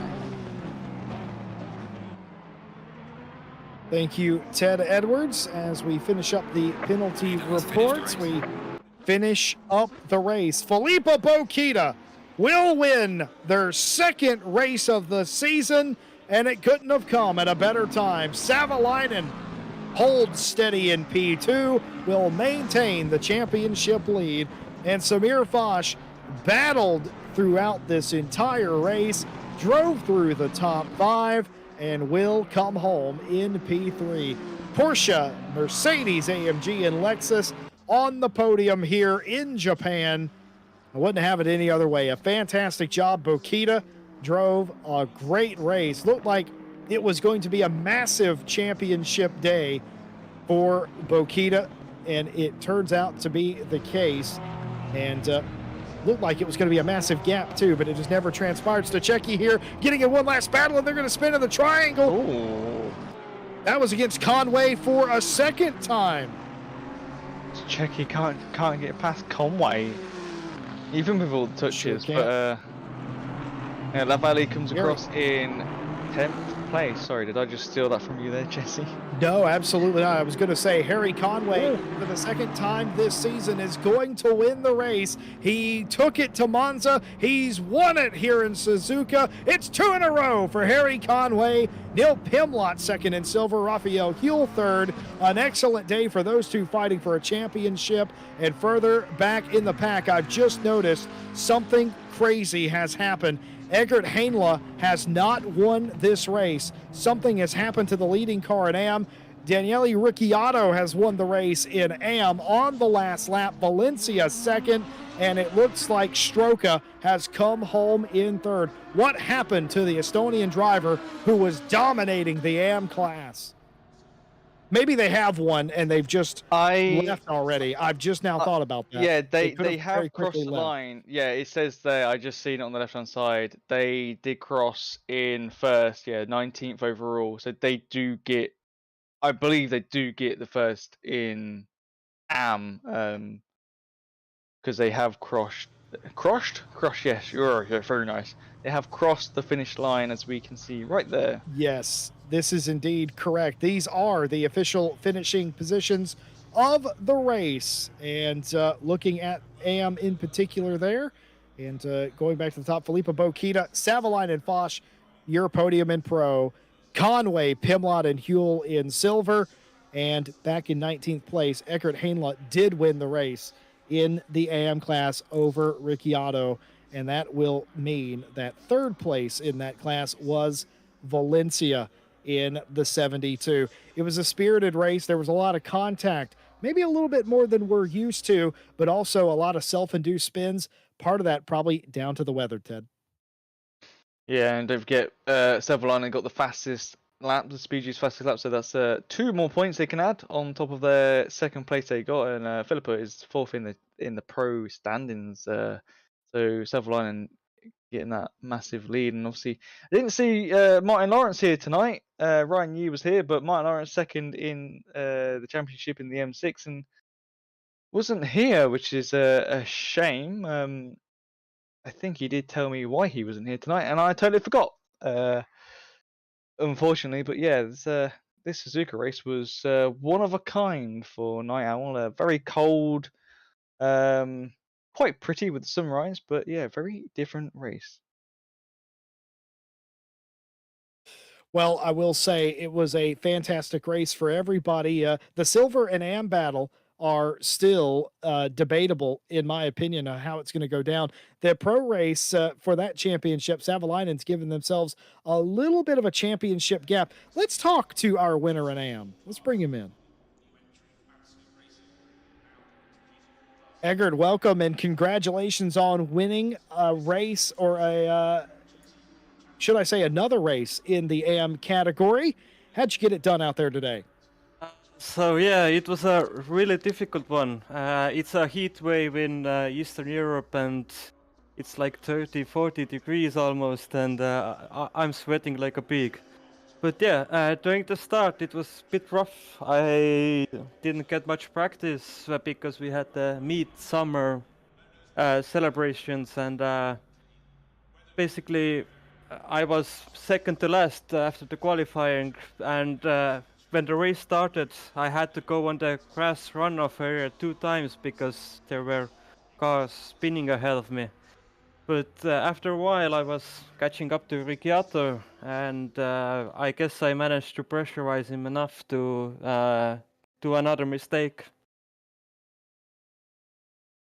Well, I just got to say, it's been brilliant to watch you race. I've said this. I don't know if you watched the broadcast or listened to us. I wouldn't if I were you, but I'm amazed. You're the second Estonian driver that I've ever seen, and both of you are incredibly quick. And it's been an absolute pleasure to have you broadcasted and to see you win races. You've been so solid in this season.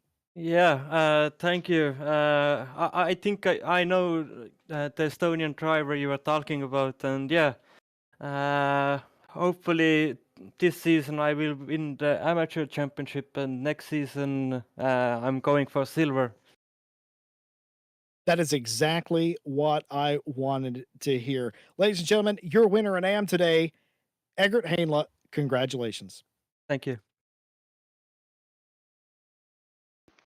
Now, moving on, I got an interesting interview. I don't think I've ever interviewed Raphael Huel, but we're going to on this occasion because they've offered it up. Raphael, tell us about your race. Yeah, it was a fun race. It was tough because I didn't get a lot of practice for Suzuka this time around. But I think I'm getting to grips with the car. I gotta say, I don't like it here. It was tough to race, especially with the lack of pace I had today. I wish I would have gotten further up, but I think I did pretty well. Well, you've done a great job, Raphael, because you've preserved the championship fight into championship weekend. Next weekend, you have a better than good shot of winning the championship. What are you going to be doing this week to prepare? I think I'm gonna do just a few laps, just get to grips with the car, see how it works on the track.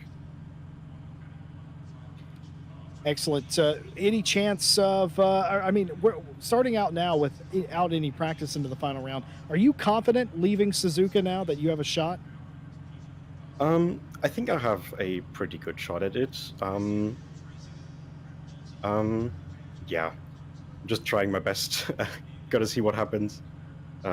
Obviously trying to win the championship, but it's gonna be tough with the Eraser so close behind this time. Well, I can give you a sneak peek. Sorry, Jesse. I've just got the standings for today's race, and you're not too far behind Eraser, since there's a Eraser got fifth and you got third today. So you're 117 points and Eraser's on 131 points. So what's that? 14 point difference. So you got a little bit of work to go, but you probably can get that first in silver. Yeah, it's gonna be tough, but just trying to practice a bit more than for this race. Let's see what comes out. Well, Raphael, congratulations on another brilliant podium. Well deserved. We love watching you race. You're such a tactician out there. It's always fun. Thanks for coming and talking to us as well. Thank you. Ladies and gentlemen, Raphael Hill on the podium again today. Well, Ted, we had a couple of interviews. Felipe Boquita doesn't like us, and that's okay. And we'll move on. That's me pouting, by the way, that Felipe didn't come in for an interview. They usually do, just so we're clear. It's not just a joke. Felipe's, I think, part of our community team here as well. So, not doing an interview though, Felipe. I'll bring that up at Christmas time. But for right now, just reflecting on a fantastic race. The sun finally came up. Look at these images. How good of a cameraman is Ryan Mawson? Look at this. Just brilliant stuff. Takeaways from today, Ted Edwards. It was one of those races again where we had a few incidents that could have been avoided. We'll see. We've got all three splits, all two splits. We've got the low split and the high split together. So it's one of those things that happens when we do combine splits. But all in all, it wasn't a bad race. People having problems. The Audi's definitely having problems. Miguel Martins though kept their car going. I think they did have a little bit of repair, if I'm not mistaken, but kept it going in the pro class. Everyone else deciding, Daly had problems, and Renoir found a wall for some reason. We do not know why, but we'll try and find out for next week. But yeah, it wasn't a bad race. We had some good racing going on, some very close racing going on, and some weird weather.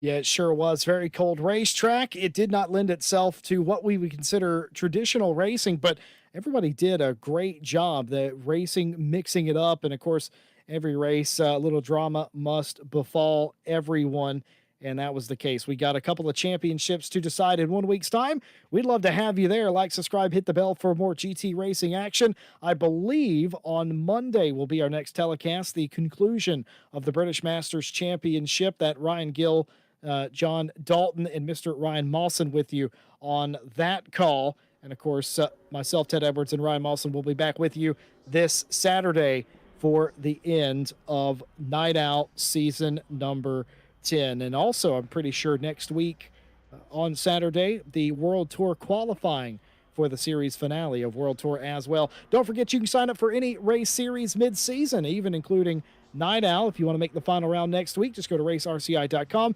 link your Discord account, and do your pre-qualifying, and you could be on the track next week. You can also do that for the British Masters Championship as well. A big thank you to our partners that make this race and every race possible. RaceDepartment.com, your source of sim racing news and information. AK Informatica for providing our server solutions. Driver 61, you can get 25% off your driver coaching by going to driver61.com, using our discount code in the description.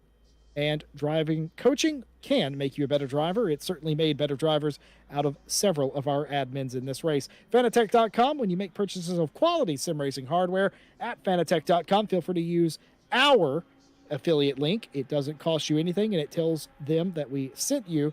It helps us with things like server costs when you use it.